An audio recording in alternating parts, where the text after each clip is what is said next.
Hey, everybody. Welcome back to the podcast, which has no name. George Poulos podcast. It's definitely not the Stoic George podcast anymore.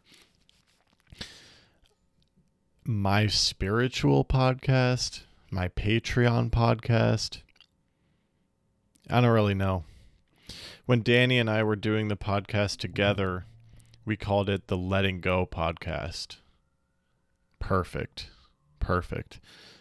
But that name was Danny's idea.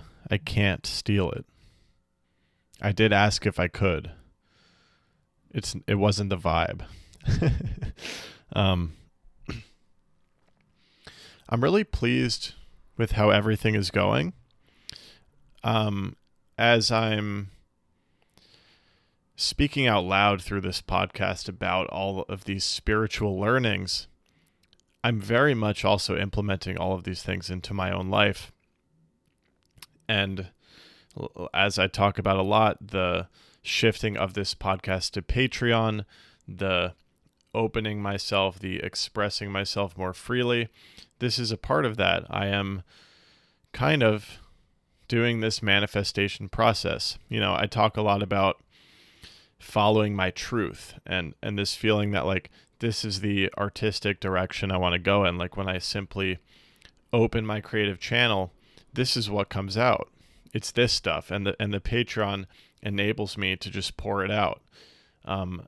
When I was like really clinging to social media, to popularity, to views, to brand deals, to money in this way, I was not able to open my creative channel. I am in a process of becoming a flower, becoming the flower that I'm meant to be. I'm just letting my petals grow wherever they do. I'm just letting it happen. I'm letting go. I'm surrendering. So you're all watching me try to live these things that I'm talking about, which is very special, and I appreciate you being here. I'm at like 28 patrons now, and I'm not trying to get attached to numbers or anything here, but it's like that number 28, like those 28 souls that are resonating with what I'm saying, it feels better than the 325,000 subscribers I had on my old YouTube channel. And I'm really letting that old channel slip into the past. It's just not aligned anymore. My old TikTok, the skate TikTok, I'm really letting it slip into the past. I'm really courageously and blindly stepping into the unknown here. I think I had talked about on the podcast how taking the brand deals are really just starting to crush my soul. I'm kind of saying no to brand deals. I'm like, my income is stopping. I made myself really depressed in December by taking lots and lots and lots of brand deals, which was depressing, but it's given me a runway. And I believe that it's not just me, the universe has given me this runway to take the plunge, to surrender. I actually want to read something from my journal. And I'll scan this in too if I remember. Where is my journal? Hang on.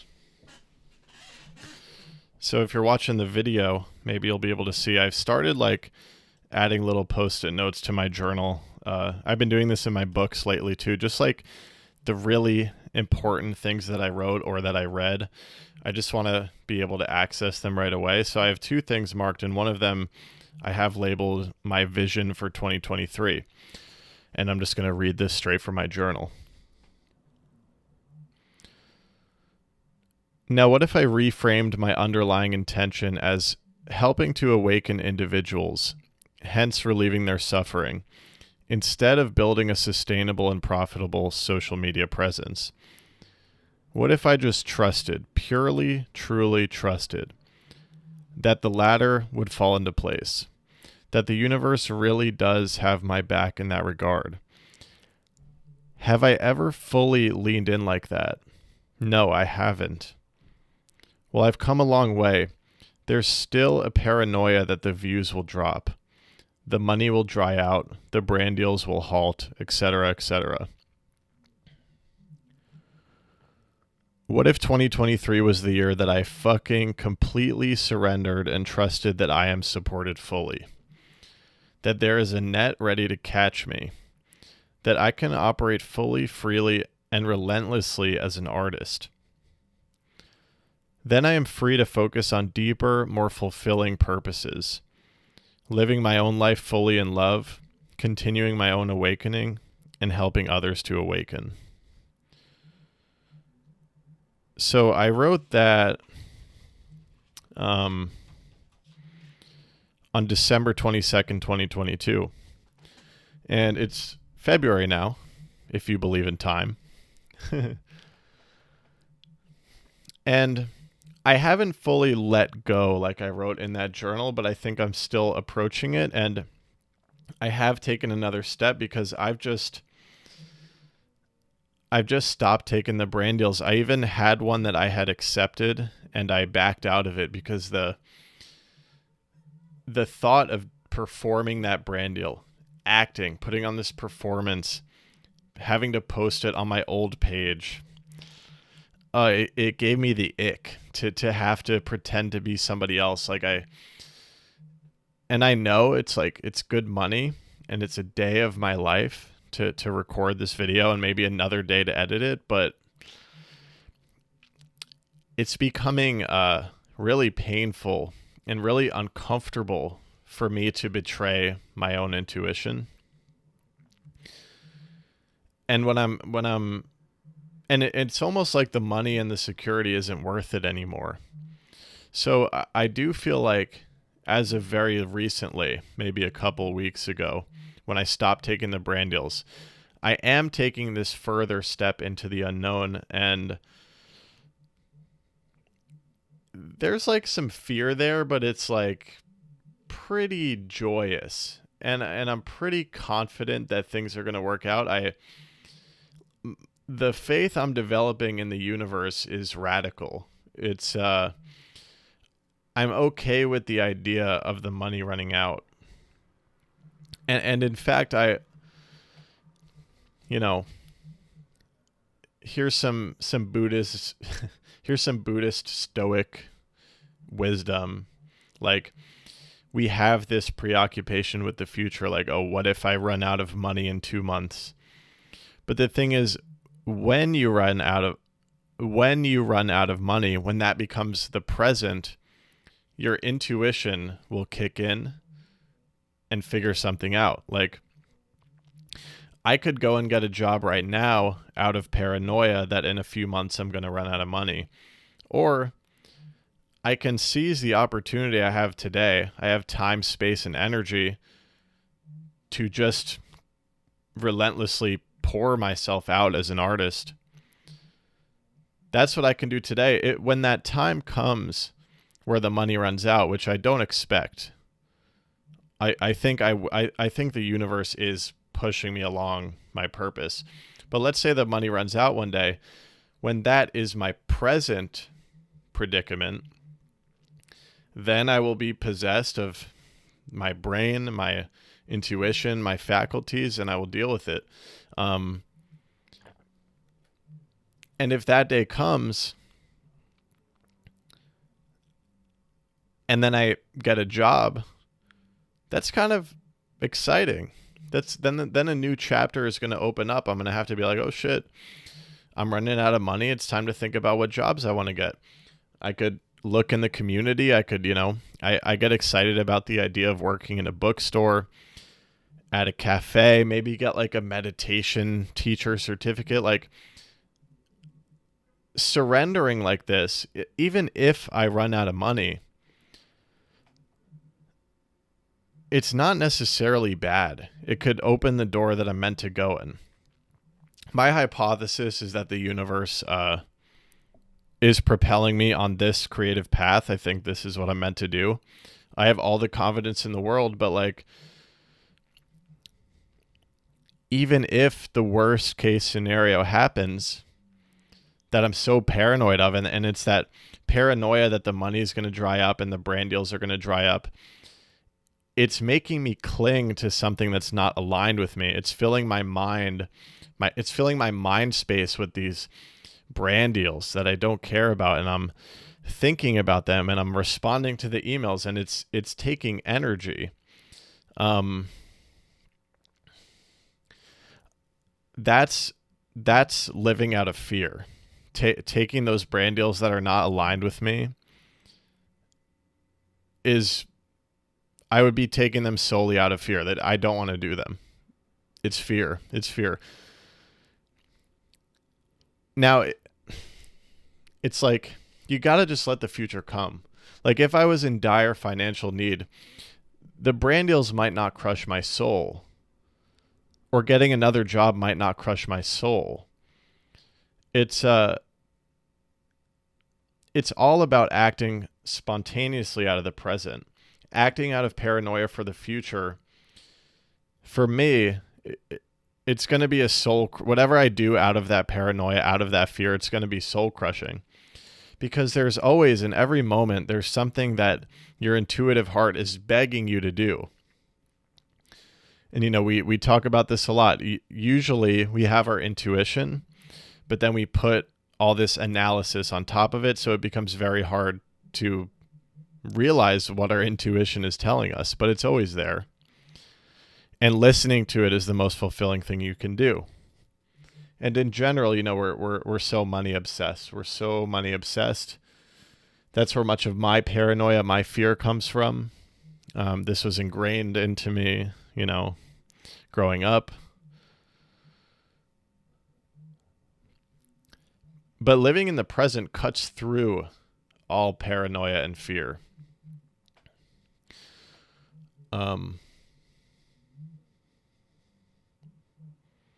Yeah. So I'm taking the plunge into the spiritual truths with you guys. Fuck it. Fuck it. Let's just try it. I'm just trying this. I'm letting go of the old stuff. I'm stepping into a life of true honesty. Just here I am. Here I am, letting go of the resistance. I got a great comment on my TikTok that I want to address. And by the way, another reason I feel really good about what's going on here on the Patreon is because I'm getting such beautiful comments from you all. I really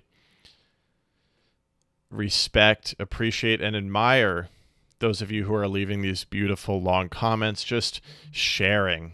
Like, I see that you're all seeing me just pour it out, and then I'm seeing you pour it out into the comments, and it's this very beautiful thing. I love it. A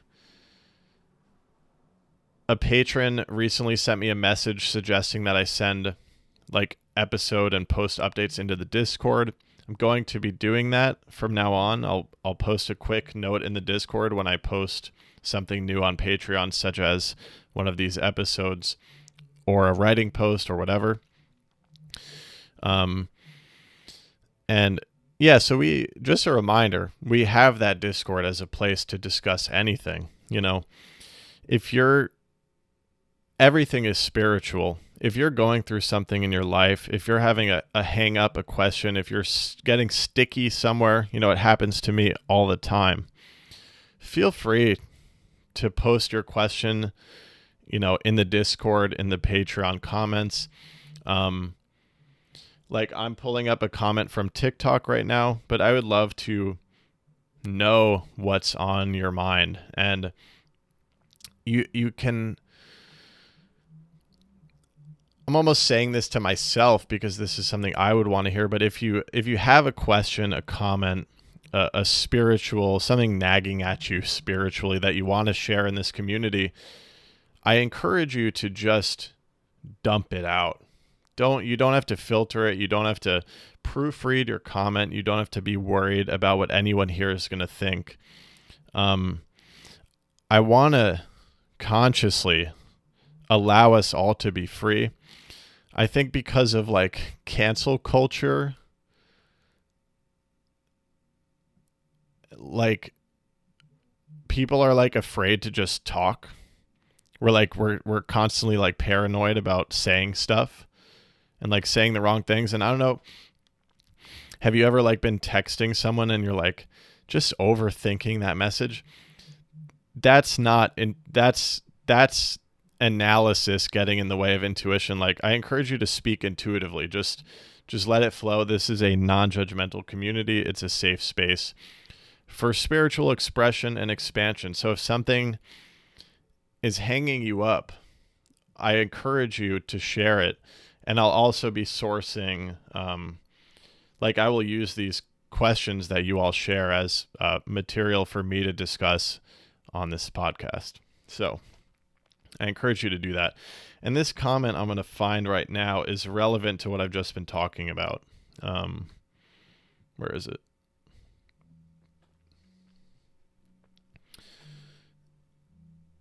Okay.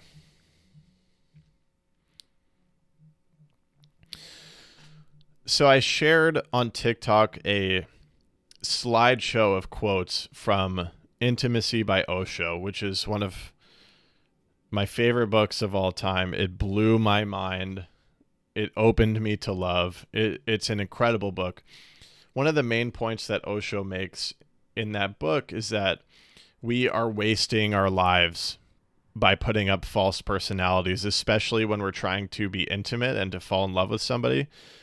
By withholding anything of our true selves, we're simply we're hiding. We're not allowing our true selves to fall in love. We're projecting a false image, and that false image maybe can fall in love with another false image. But for two human beings to truly fall in love, that they need to be completely open, completely honest. There can't be fear of offending anyone. There needs to be a truth and an openness. That's essentially the main thesis of intimacy, and that of Intimacy by Osho. So this person commented on that TikTok, and I quote, "What is true? How can we know what is true? How can we know our inner voice? I hear/think/overanalyze so quick, the inner voice is hard to decipher." And this is kind of what I've been talking about.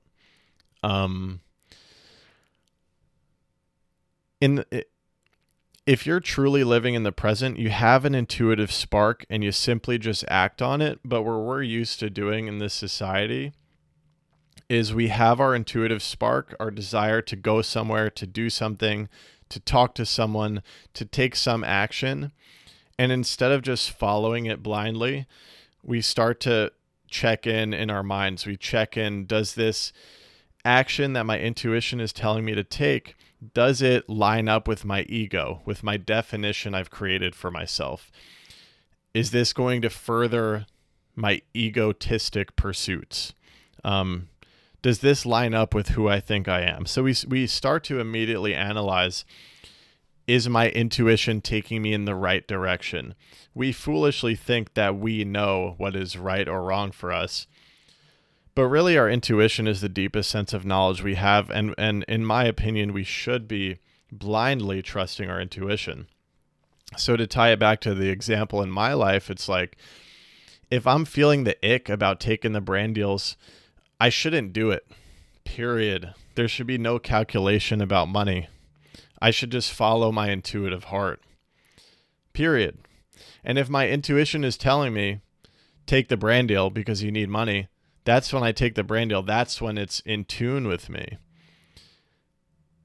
So it gets deeper than, do I want to do this thing or do I not want to do this thing? Because I could not want to do the brand deal, but intuitively it's what's right. Do you know what I'm saying? It's like the intuition is the spark that happens in the present. Now, if you're so used to over analyzing that intuition that it gets lost, which everyone listening was probably raised to overthink and overanalyze their intuition, calculate whether their intuitive heart is telling them to do something that lines up with society, what their parents expect, what you yourself expect, what your friends expect, what your teachers expect, all of this stuff. We're always over calculating. Is what I want to do, does what I want to do line up with all these expectations put on myself? That's where we lose our intuition. How do you cut through that? Unfortunately, the only possible answer I can give you is you need to undertake a spiritual journey. You need to step forth on the spiritual path. And that's what my whole podcast is about. I'm sharing the resources that have got me. How did I get to this place where I feel like I have a good grasp on what my intuition is telling me? Years of meditation, years of study, years of self-reflection, journaling, mindfulness, all this stuff. All this stuff comes together and you start to see your intuition. The most precise way I can answer that is if you want to get in tune with your intuition, you should start meditating immediately. Like I'm talking sit down and meditate. I would recommend 10 minutes a day. I started meditating using the Waking Up app by Sam Harris, guided meditations. They really started to push me through the barrier, started to help me see through the veil. The app is kind of expensive. This is not an endorsement. I wish it was free. I don't use the app anymore, but it did really help me get started. Now I just sit silently and I meditate. If you haven't undertaken a spiritual journey, if you have yet to have a spiritual awakening, you're most likely walking around this earth, and you're not seeing clearly. You're seeing a thick veil of clouds, and it's clouding your perception. And these clouds are making it very, very difficult to see your intuition. What you start to do in meditation is you start to notice the clouds instead of identifying with them. You sit there silently and you notice all these thoughts, all these conditionings that your parents taught you, that society taught you. You start to notice them and you start to actually notice that they are clouds. And the more and more you practice this, you'll see that these clouds actually clear away. And there's a beautiful blue sky that you've never even seen before. That's the truth. You start to see the truth by meditating consistently. And when you start to see the truth, you start to get in touch with your intuition because you're not making decisions based on all those clouds. And they are just clouds. Your conditionings, the things you were taught, they're not real. When you meditate, you can slowly start to cut through those. And you need to just start practicing meditation in earnest. Follow your heart. I mean, I have my resources that I believe help. I have my essential reading list. I'm sharing all of these mindsets on this podcast. Like, if you want to get in touch with your intuitive heart, you need to start clearing away the conditionings, all that ick. You need to you need to start meditating. Another way to phrase this that might be helpful is, what happens if you surrender? What happens if you surrender? What happens if you let go of all the expectations that you're putting on yourself? What happens if you let go of the expectations that your parents or society or your teachers or professors are putting on you? What if you let go of all of it and just act? What will you do? What will you do? If it's not Monday, if it's not 2 p.m., if you're just here right now, what are you going to do? What are you going to do? That type of surrender can bring you in touch with your intuition. To further that framing of it, it's like, this is kind of like on a Zen wavelength. If you're hungry, you're probably going to eat. If you're sleepy, you're probably going to sleep. If you're not calculating what you think you're supposed to be doing and you're hungry, you're just going to eat to satisfy your hunger. And if you're sleepy, you're going to sleep to satisfy your need to sleep.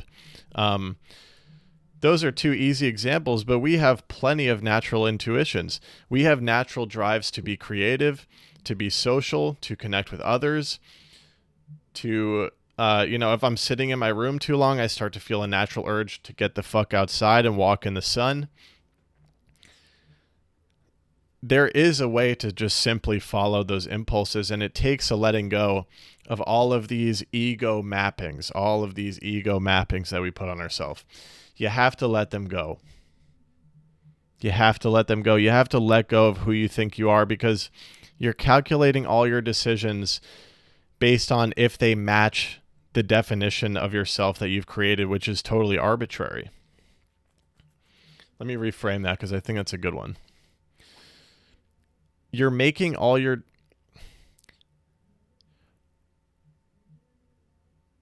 Every time you have an intuitive decision, every time your intuition tells you to do something, you're asking yourself whether that decision lines up with this idea you've created of who you think you are. That's your ego.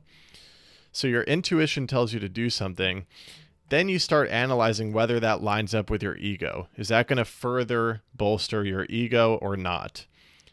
And then you start analyzing and calculating when really none of that is necessary at all.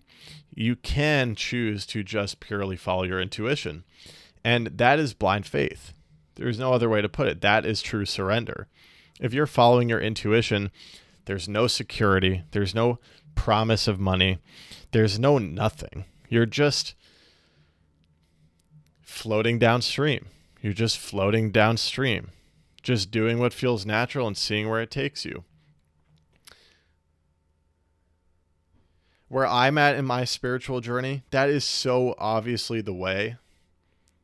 It's so brilliantly obvious that we should just let go and float downstream. It's like, what was I doing for 23, 24 years trying to swim directly upstream, working so hard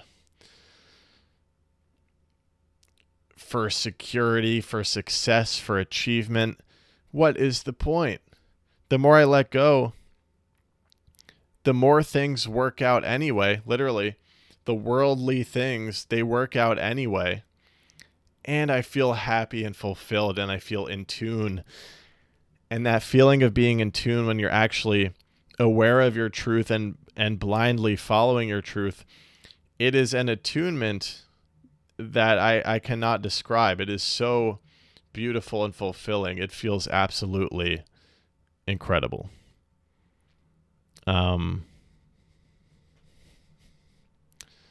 What time are we at? 30 minutes. Be real. Oh my God, time to be real. Let's do it. You guys want to say hi to my Be Real?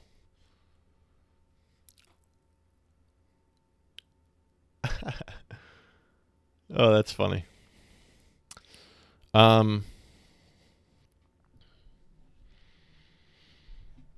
Yeah, reading update. Struggling to get through True Perception by Trungpa. I might put that one to the side. I grabbed another Osho book. This one's called Freedom by Osho. So far, so good. I mean, y'all know I love Osho.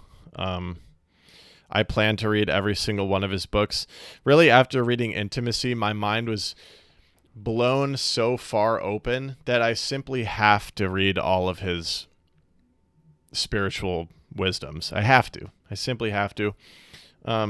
Freedom so far, it's not a mind blower like Intimacy. Freedom is loftier. So far, he's talking about like the key idea I've read so far in Freedom is that like the family unit is where all of our conditionings come from. That's where we are conditioned to believe in ideas that are already outdated, causing a lot of suffering. basically, like, I think in the West where we're at now, like, spiritual awakenings basically often come from unlearning what our family has taught us. So Osho kind of rips on the idea of the family unit. He rips on the idea of society as like a grander scale family unit where like the child or the growing person is taught to follow the rules and not to question them. Basically, he talks about these structures that keep people psychologically imprisoned, and he's beginning to outline basically a utopian vision of how we can avoid that. And it all starts with silent internal growth through meditation. Individuals have the ability to liberate their own minds through meditation. And if this happens on a grand scale, society will slowly disappear. There will be no need for a society because, and I'm starting to actually understand this because I've been meditating for years now. I consider myself fairly enlightened. But I know you're not supposed to say that. You're not supposed to think you're enlightened or else you're not actually enlightened. So I'm probably not actually enlightened, but I used to really live in this aggressive way of like competing and working really hard and trying to succeed. Like I really do see my old way of life as kind of like aggressive, very trying to dominate, trying to overtake. Now that I've been on this spiritual journey, it's like very peaceful, just very let things happen. And I feel like if everyone could find this mindset, this chill mindset, it's like, yeah, I don't need rules imposed upon me. Like I'm good, like I love myself. I'm not hurting anybody. I'm not stealing from anybody. Like I'm good. I'm content. Like you imagine if everybody put years of meditation in, it's like we could create a fucking utopian society. Obviously it's going to take time. I don't know if it's going to happen in our lifetime, but yeah, we talk about Osho. You watch Wild Wild Country. It's like Osho was trying to do that with his commune. He was actually trying to create utopia. And then my take on what went wrong is that like the world is potentially just not ready yet. You create that society, but there's still so much greed and capitalism and ego-driven action in this world that it's like it's just not ready to take over the world yet. But that doesn't mean we can't have pockets of enlightened communities. And I'd really like to continue gravitating towards my tribe, trusting gravity. I could see myself living on a commune type of situation one day. And the cities here in New York City, there's a lot of people like me. And I think we fucking emit peaceful, loving vibrations that actually have an effect on the people around us. Genuinely, I do. So yeah, I'm very optimistic. I'm optimistic. So that's what I'm reading right now. Feel free to pick it up. And we'll see if I finish True Perception. True Perception was not a mind blower. Like Creativity by Osho was a mind blower. The Artist's Way was a mind blower for me. Maybe I've just internalized what Dharma art is already, and so it's like I don't need it anymore. But I still really like the metaphor of the Great Eastern Sun in the Trungpa book. That's a very beautiful metaphor. When the Great Eastern Sun rises in your mind, you have no doubts. You're just fully moving forward on your artistic path, expressing, not worried about what anybody thinks, just doing what you need to do. And that's what I kind of feel like I'm doing with this podcast. Was that it? Should I do more?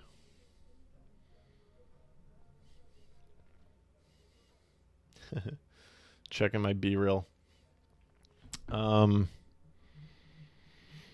I am slowly rolling out like merchandise.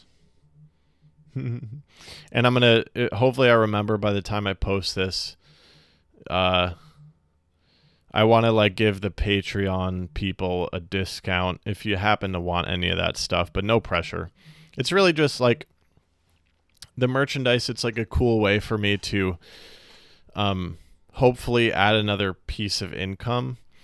And also I'm like designing most of the merch myself. So I'm like, I put the Let Go design on a hoodie already, and I'm like, oh, wait. I can do whatever I want. I can design clothes. I can make a podcast. I can make videos, TikToks. I can, I'm learning the guitar. One day I'll make music. Like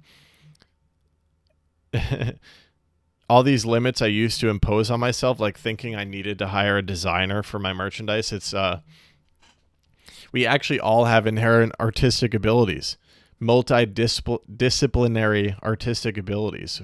We all, if we could just let ourselves open, it's all there.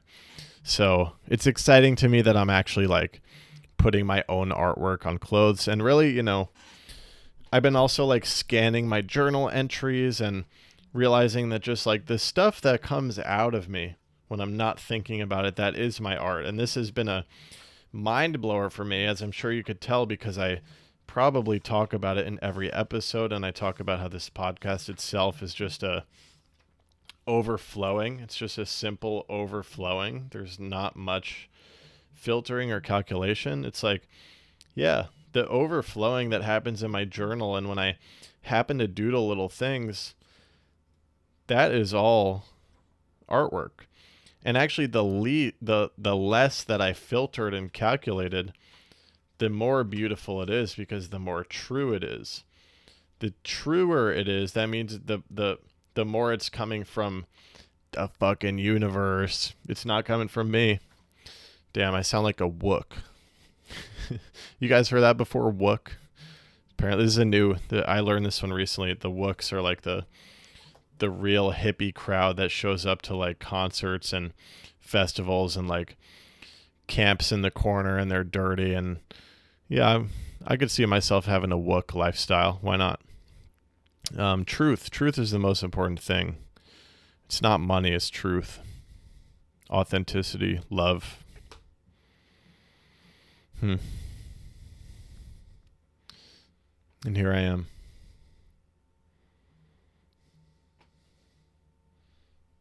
So as always, feel free to just let it rip in the comments. This is a safe space for spiritual expression and expansion.